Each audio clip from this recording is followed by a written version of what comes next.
Hey everyone, Duox here, and for this video I want to give you guys a quick guide on how to get the best overclock your graphics card is capable of in the least amount of time. It won't be the most efficient, power-saving overclock, but this will let you get an increased performance out of your graphics card almost instantly.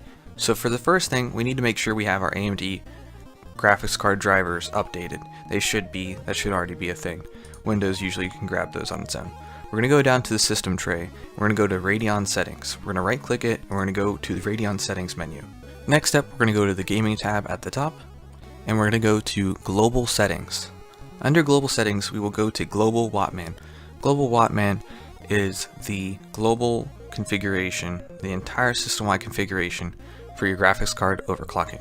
Now that's loaded in, we can see that Wattman will tell us our activity, GPU usage, memory, temperature, fan speed at peak, and it can also show the average.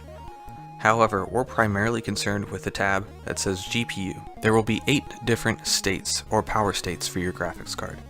We want to concern ourselves primarily with state 7. This is the highest power state the graphics card will be in. This will be the state that it is in when you are gaming. What we want to do is we want to max out the voltage. More voltage means a higher overclock, and because the voltage is very limited on these graphics cards, it's safe to max them out.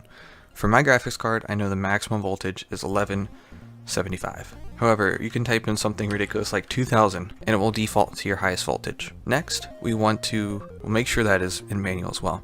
For frequency, that is the actual clock your GPU is running at. We want to set that conservatively in several rounds, up and up and up and up. For mine, I have it at 1340. I know this is the highest stable overclock I can get on this graphics card without crashing in benchmarks. When you are doing this test, move it up maybe 30 to 20 megahertz at a time until it crashes in the benchmarking tool. The benchmarking tool is how we will determine whether our overclock is stable. We will also want to go down to the bottom of the menu and make sure that our power limit is maxed out. I'm going to increase my power limit by 50% and hit apply. I'm also going to make sure that the temperature is maxed out and the target is maxed out. This means the graphics card will not throttle itself under high temperatures. Rather, the fan speed will just ramp up. For your first overclock, you can leave the fan speed at automatic, and it shouldn't be too big of an issue. I have my fan speed set to something that is reasonable and will not hurt my ears over long periods of gaming.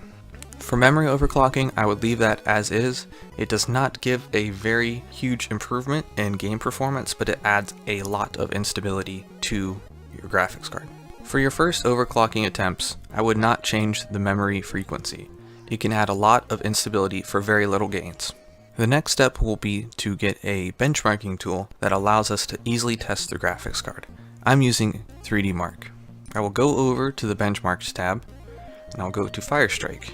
I will turn off the demo, so this test runs quicker, and I will hit run.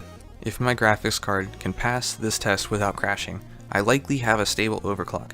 However, you would want to run a stress test of a longer duration to guarantee that your overclock is stable.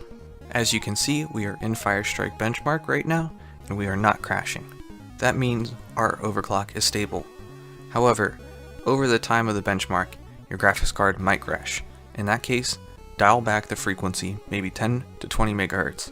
Try again and see if your overclock is stable at that clock.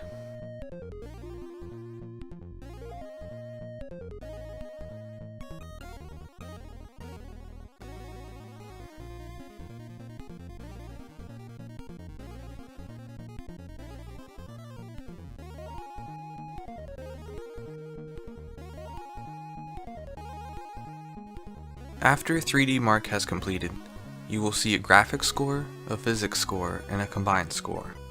It will tell you your graphics card, your CPU, and some data on how you did during the test.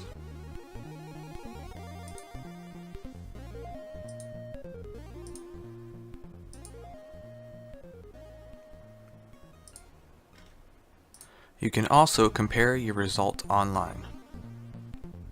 When viewing results online, if you hit Show Result Details, and then click Similar Systems Scores, you will see whether your graphics card and CPU are performing like other graphics cards and CPU of the same model. If you are on the lower end, something has gone wrong. you may want to dial back your overclock because there might be instability affecting your score, or you might need to overclock your CPU to reach the score that it is showing. Alright guys, well hopefully this video helped you out just a bit. This will give you a very quick way to overclock your graphics card without going into much detail about fine-tuning voltages and memory, but I find that lowering the voltage will save a little bit on your power bill, but it won't improve your overclock, it might make it worse. Same for the memory, it might not really improve game performance, but it will add a lot of instability to your game. Only tinker with that if you have a lot of experience overclocking. I hope you guys enjoyed this video. Be sure to like, comment, and subscribe, and I will see you in the next video.